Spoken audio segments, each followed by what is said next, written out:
সংস্কৃত BA programme third same স্টুডেন্টদের জন্য আজকে আমি মহর্ষি ব্যাসদেব রচিত মহাভারতের সার্বিক মূল্যায়ন সম্পর্কে সংক্ষিপ্ত আলোচনা করে শোনাচ্ছি। মহর্ষি ব্যাসদেব রচিত এই যে মহাভারত, তার সার্বিক মূল্যায়ন সম্পর্কে মহাভারতের উদ্বেগ পর্বেই দেখা যায়। মহর্ষি কৃষ্ণদ্বৈপায়ন রচিত মহাভারতের লোকোত্তর তপ প্রভাবে ভারতের চিরন্তর আত্মার মহাজাগরণ ঘটেছে এই মহাভারতে, এটা তিনি বলেছেন।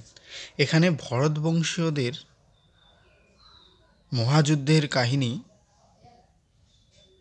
18টি পর্বে এবং 1,00,000 শ্লোকে বর্ণিত হয়েছে।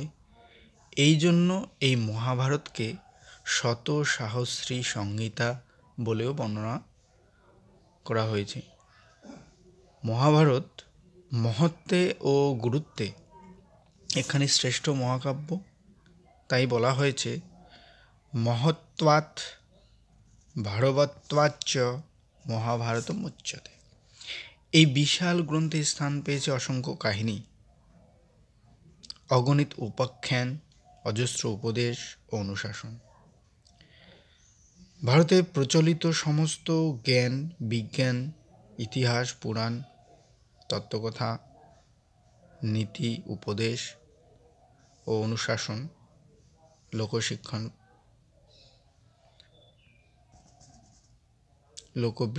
লোকবিদ্যা, প্রবচন, জীবনের নানা সমস্যা ও সমাধান, ধর্ম, কর্ম, মোক্ষ, রাজনীতি, সমাজনীতি, অর্থনীতি প্রভৃতি কি নেই এই মহাভারতে। সেই জন্য লোকে বলে, যা নাই মহাভারতে তা নেই ভারতে। এই মহাভারতের অন্তর্ভুক্ত শ্রীমদ্ ভগবদ্গীতা জ্ঞান, কর্ম, ভক্তির এক অপূর্ব সঙ্গম তীর্থ। বৈশম্পায়ন তাই যথার্থই বলেছেন, ধর্মে চার্থে চ কামে চ মোক্ষে চ ভরতস্য যদি হস্তি তদন্যত্র ইয়ন্নি হস্তি ন কুত্রচিৎ। মহাভারতের বিষয়বস্তু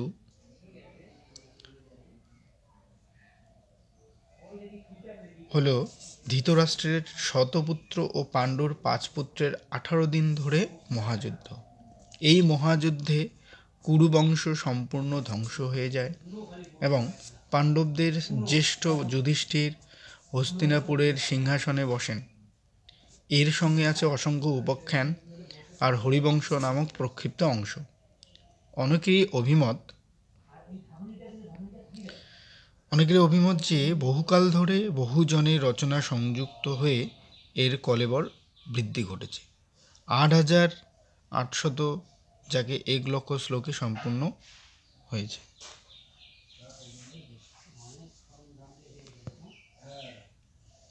বৈশিষ্ট্য সম্পর্কে বলা হয়েছে যে মহাভারত পৃথিবীর ধ্রুপদী সাহিত্যের অন্যতম শ্রেষ্ঠ ও বিশাল গ্রন্থ। মহাভারত তৃতীয় সংস্কৃতির ধারক ও পরে ধর্মগ্রন্থ রূপে পরিচিত। মহাভারতের কাহিনী বিচিত্র, বিপুল ও বহুমুখী। এই গ্রন্থে ভোগ ত্যাগের দ্বন্দ্বে বৈচিত্র্যময়। এতে বহু বিবাহ, সহমরণ, নিয়োগ প্রথা, শিথিল যৌনাচার, গুপ্ত হত্যা, কুটিল ষড়যন্ত্র, হিংসা, বিদ্বেষ, যুদ্ধের বীভৎসতা বর্ণিত। এর সভ্যতা সমগ্র ভারতের বিশাল অঞ্চলে, তবে পূর্বাঞ্চলের উল্লেখ নেই। মহাভারতের ভারত ভূখণ্ডে রাজার যুদ্ধ, এতে সৎ ও অসতের যুদ্ধে সত্যের জয় হয়েছে, তাই বলা হয়েছে সত্যমেব জয়তে। বিরাট রাজ্যে কীচকের দ্বারা অত্যাচারিত দ্রৌপদীকে পাণ্ডবগণ নির্দ্বিধায় গ্রহণ করেছেন। আখ্যানে বলা হয়েছে যে মহাভারতে অনেক উপাখ্যান আছে যার দ্বারা নানা সদুপদেশ দেওয়া হয়েছে। এই মহাকাব্য বিশ্ব সাহিত্যে অনুপম কাব্য। ছন্দ ক্ষেত্রে অধিকাংশ অনুষ্টুপ ছন্দে লেখা হলেও কোথাও গদ্যাত্মক ভাগ দেখা যায়।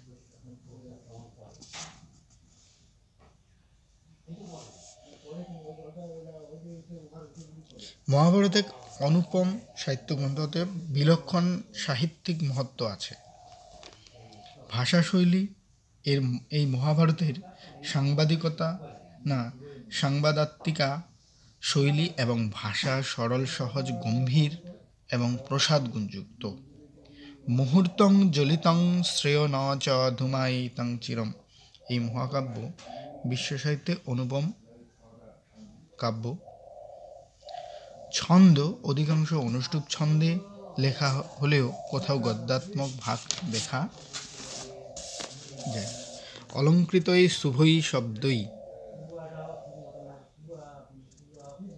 ছন্দবৃত্তৈশ্চ বিবিধৈ, মহাভারতের শব্দালঙ্কারের মধ্যে প্রধানত অনুপ্রাস আর অর্থালঙ্কারের মধ্যে উপমা, রূপক, উৎপ্রেক্ষা, অর্থান্তরন্যাস অলঙ্কার দেখা যায়।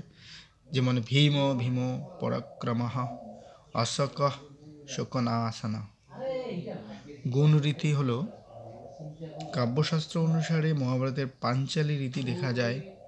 শব্দার্থয়োর সমগুল্ম পাঞ্চালী রীতিরিচ্যতে।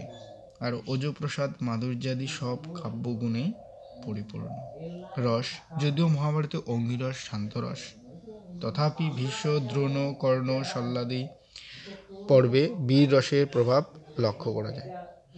কর্মজ্ঞান ও ভক্তির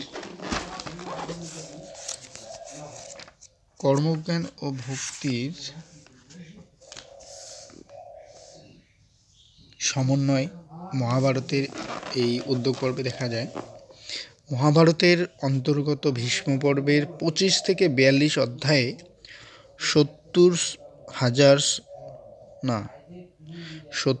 700 শ্লোকে শ্রীমদ্ ভগবদ্ গীতা বিশ্ব সাহিত্যে কর্মজ্ঞান ও ভক্তি যোগের সমন্বয়মূলক অত্যাশ্চর্য গ্রন্থ।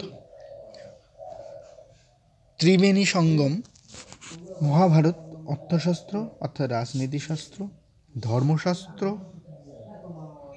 এবং কামশাস্ত্রের ত্রিবেণী সঙ্গম ঘটেছে। অর্থশাস্ত্রমিদং প্রক্তং, ধর্মশাস্ত্রমিদং মহৎ, কামশাস্ত্রমিদং প্রক্তং বাসেনামিত বুদ্ধিনা। এটি আদি পর্বের বর্ণিত হয়েছে। ধর্মসত্য। মহর্ষির মতে মানুষ যদি যথার্থ সুখ চায় তবে ধর্মের সেবা করতে হবে। ন জাতু কামান্ন ভয়ান্ন লভাত, ধর্ম ত্যাজীবিতস্যাপি হেত, ধর্ম নিত্য সুখ দুঃখে নিত্যে, জীবনিত্য হেতুরসত্য নিত্য। কর্মভূমি। শান্তি পর্বে ভারতকে কর্মভূমি বলা হয়েছে। ন পানিনা লাভাদিদাদিও, ন পানি লাভাদাধিও লাভঃ লস্যান বিদ্যতে। কৃষি। ব্যাসের মতে যে স্বয়ং কৃষিকাজ করে না তার রাষ্ট্র সমিতিতে যাওয়ার অধিকার নেই। নঃ স সমিতিঃ কশ্চিৎ পশ্যথে দীর্বাপৎ কৃষিম। অনুশাসন। ব্যাসদেব উপদেশ দেওয়ার থেকে কাজ করার উপর জোর দিয়েছেন। বেদস্য উপনিষৎ সত্যস্যোপনিষৎ দমস্যঃ উপনিষৎ মোক্ষঃ এতৎ সর্বানুশাসনম। চতুর্বর্গ প্রাপ্তির ব্যাপারে বলা হয়েছে যে ধর্মে চার্থে চ কামে চ মোক্ষে চ ভারতবর্ষম যদিহাস্তি তদ্যন্যত্র ইয়ন্যাস্তি ন কুত্রচিৎ। মহৎ কাব্য মহাভারত। এই মহাভারত পাঠ করে পাঠকেরা দুঃখ, হর্ষ, স্তম্ভ, রোমাঞ্চ, নির্বেদ উপস্থিত হয়। তাই